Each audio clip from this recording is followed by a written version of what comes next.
Hey YouTube! So today we are actually going to talk about the 2021 Subaru Ascent Premium. This is my husband's new vehicle after the 2017 Outback was in a rollover collision. I will post pictures of it later. However, I wanted to go ahead and talk with you guys as to how we like this vehicle. Ultimately, this vehicle has been pretty much a blessing. It now allows us to move things as we need to, and it ultimately provides that safety that the Outback also provided. So we definitely did not regret getting another Subaru, and we'll go ahead and talk about why this one, despite it being a lower trim, is actually really cool. So let's go ahead and do that. For one, I want to go ahead and discuss one feature that I do like about this. And the reason why I do this is for safety reasons. So this one does have an automatic liftgate. And if you notice, we're going to have two buttons. For one, that is a very fast liftgate.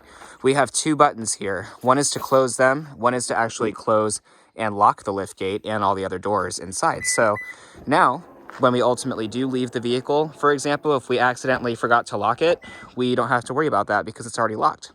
So with that, let's go ahead and get into the vehicle and talk about why this thing is actually really cool. Also, too, I'm trying to get out of the cold because it is freezing outside right now. And me being from the desert, I am in North Carolina in the Smoky Mountains, I am freezing. So let's go ahead and get into the vehicle and warm up. So this one is the premium, like I said. Now, there are two different premium levels. We got the lower of the two, but what I do like about it is that it did come with all-weather mats. It is always wet here, and it is very dirty just because when you live in the mountains, you get all the dirt. So ultimately, it's really nice that we do have all-weather floor mats. And getting into the vehicle here, everything is just really cool and nice and neat and comfortable. And I really do like it.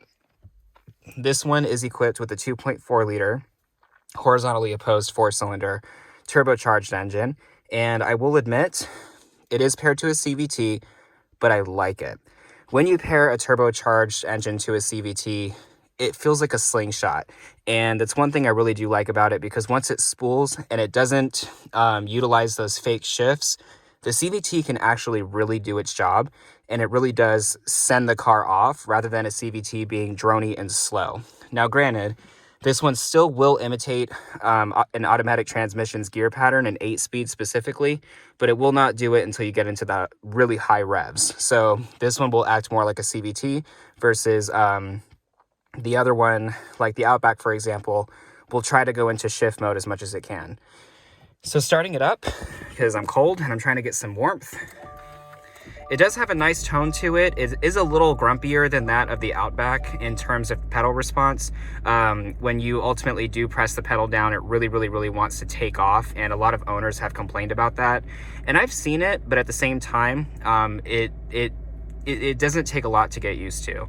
The engine sounds very similar. However, I will say that with the turbo spool, it's got a little bit more of a grunt to it, and I actually do really like it.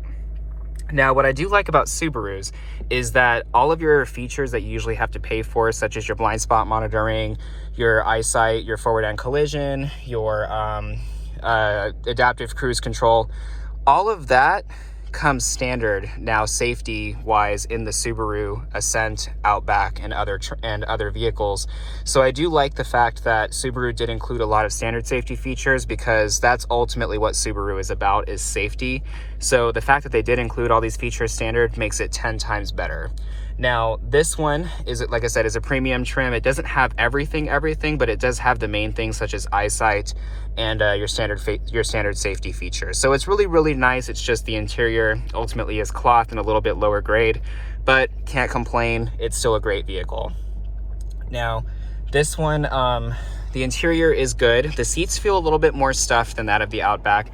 The infotainment system actually is really nice. It's really easy to use, and it does come with Apple CarPlay and Android Auto. You do actually still have buttons rather than controlling everything through the screen, which I do like. I know that the newer Outback has this like big screen that goes all the way down. I do like the fact that we still have buttons. It makes it a lot better. Let me just turn this down a little bit. But the one thing I did notice about the interior is there are more scratch points and breakable items in here than that of the Outback. For example, this glove compartment right here along with the door panel, that white portion can definitely scratch a lot more easily than the traditional like dash cover that you see here. The A pillars and the B pillars are not made of upholstered materials, so those will scratch over time just from wear and tear. Actually, I think there's one right here.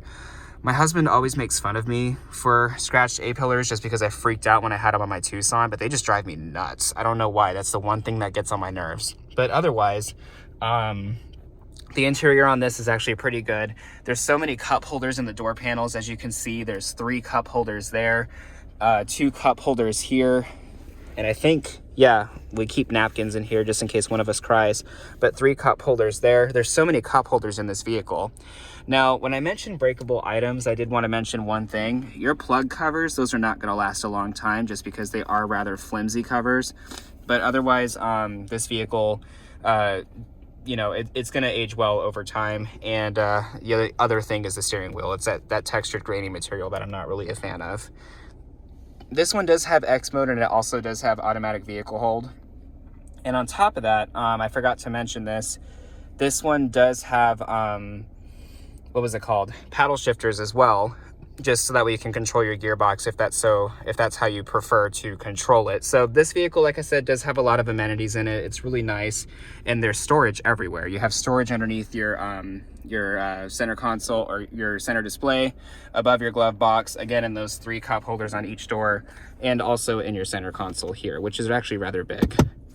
So let's go ahead and hop into the back seat. Typical Subaru chime. Oh, you also do have a little storage compartment here for your mask because we have to wear those now. So let's go ahead and hop into the back seat, and I'm going to show you guys how this back seat really does shine. So let's go ahead and do it. Okay, oh, it's cold again. Now, if you guys notice how big this back door is, I really would recommend you parents to open the door for your children if you do purchase this vehicle, just because this is a prime example of a big door that is going to hit the car next to it and ultimately cause a dent, and there is nothing you can do about it. So I definitely, parents, recommend you open the door for your children. But this is the 7-seater. It does have captain's chairs. We ended up getting the captain's chairs. We didn't really like the 8-seater too much. And we also do have the bench seat in the back. So the 7-seater is nice. If you notice, the light is starting to go away a little bit, so I'm going to try to make this quick. This door right here has 3 cup holders and 1 cup holder on the actual panel. Same thing with this one, has cup holders underneath. I'm going to try to get it into the light again.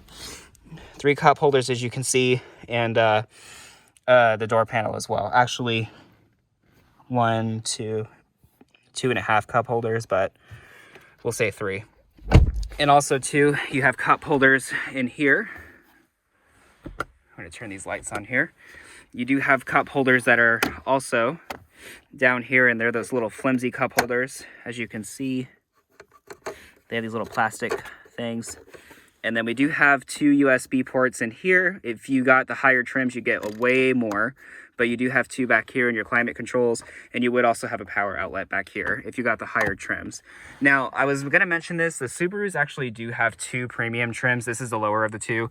The other premium does have the sunroof, and it does also have the power outlet as well. But overall, I can't complain. This one is still plenty sufficient. Now, the captain's chairs are super comfortable. I'd actually think I'm going to sit back here from now on and leave my husband up there to drive. And they do recline, and they also do move forward and backwards. So that way you could fit people in this back seat if you so prefer. So now let's go and see the second back seat. This is also why we got the captain's chairs, the 7-seater, just because we can go through here instead of having to move seats back around. Ooh, okay. All right. So both of those seats,